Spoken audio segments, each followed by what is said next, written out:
उज्यालो समाचारमा यज्ञराज सिमखाडाबाट समाचार सुन्नुहोस्। नेपाल रेडक्रस सोसाइटी टिकापुर उपशाखाको सभापतिमा दत्त बहादुर विष्ट निर्विरोध चयन हुनुभएको छ। नेपाल रेडक्रस सोसाइटी टिकापुर शाखाको आज बसेको चुनावी साधारण सभाको बन्द सत्रबाट सभापतिमा दत्त बहादुर विष्ट निर्विरोध चयन हुनुभएको हो। यसअघि गणपूरक संख्या नपुगेका कारण साउन 29 गतेका लागि स्थगित गरिएको साधारण सभा आज बसेको थियो। यस विषयमा थप जानकारी दिनका लागि नेपाल रेडक्रस सोसाइटी टिकापुर उपशाखाका निवर्तमान सभापति जगदीश्वर पण्डित हाम्रो टेलिफोन सम्पर्कमा हुनुहुन्छ। पण्डितज्यू, पछिल्लो अपडेट जानकारी गराइदिनुहोस्। नेपाल रेडक्रस सोसाइटी टिकापुर उपशाखाको आज हामीले बन्द सत्र पनि सम्पन्न गर्यौं र सँगसँगै चुनावी प्रक्रियामा आवेदन भर्ने काम पनि पूरा भयो र थुप्रै पदहरूमा चाहिँ एकल प्रतिस्पर्धा भएको हुनाले निर्विरोध हुने अवस्थाको सिर्जना भएको छ भनेपछि उपकोषाध्यक्षमा चाहिँ 2 जनाको दरखास्त परेको हुनाले त्यसलाई सहमतिको प्रक्रियामा लग्ने भनेर हामीले समय पनि सारेका छौं। भोलि 30 गते 10 बजेसम्म चाहिँ सहमतिको लागि हामीले समय छुट्याइसकेका छौं र सदस्यमा पनि 2 जनाको आवश्यकता भन्दा 2 जनाको बढ्ता परेको हुनाले त्यसलाई पनि सहमतिको प्रक्रियामा लग्दैछौँ र जहाँसम्म लाग्छ नेपाल रेडक्रस सोसाइटी टिकापुर शाखाको चाहिँ निर्विरोध रूपमा चाहिँ चयन हुने आशा राखेका छौँ।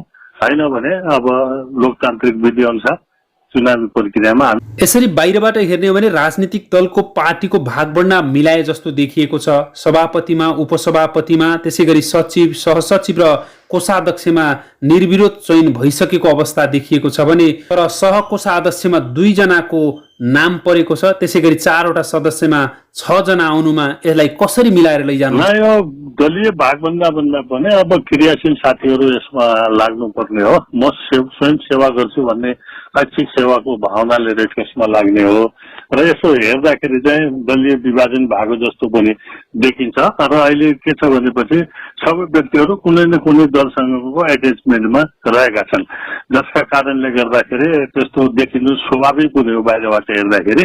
र जो नेपाल रेडक्रस सोसाइटी टिकापुर शाखाको आजीवन सदस्य हुन्छ त्यो व्यक्ति नै यहाँ चुनाव लड्ने हो र ती प्रत्येक आजीवन सदस्यहरूको उनीहरूको चुन्ने र चुनिने अधिकार सुनिश्चित हुन्छ। त्यस सुनिश्चित अधिकारलाई चाहिँ प्रयोग गर्न साथीहरूले चाहिँ उम्मेदवारी। अन्तिममा दर्शकका लागि छोटोमा जानकारी गराइदिनुहोस् कि अब चुनाव हुन्छ या सहमतिबाट अगाडि बढ्नुहुन्छ? यसमा सहज भइहाल्छ। अब 6 जनासँग अहिले हामी बस्ने थियौँ, अरू दरखास्त हाल्दा बित्तिकै साथीहरू दायाँ बायाँ लागिहाल्नु पर्यो हो र यसको प्रयासमा हामी जुटिराखेका छौँ र अवश्य पनि सहमति हुन्छ जस्तो लाग्छ मलाई। किनभनेपछि अब सेवा गर्ने मनसायले जाने हो। अहिले एकैचोटि अब त्यहाँ सदस्य कार्यकारिणी पदमा आएर मात्र सेवा भन्ने कुरोको भाव झल्किँदैन। बाहिरबाट गर्ने सेवा अझ बढी महत्त्वपूर्ण हुन्छ हैन।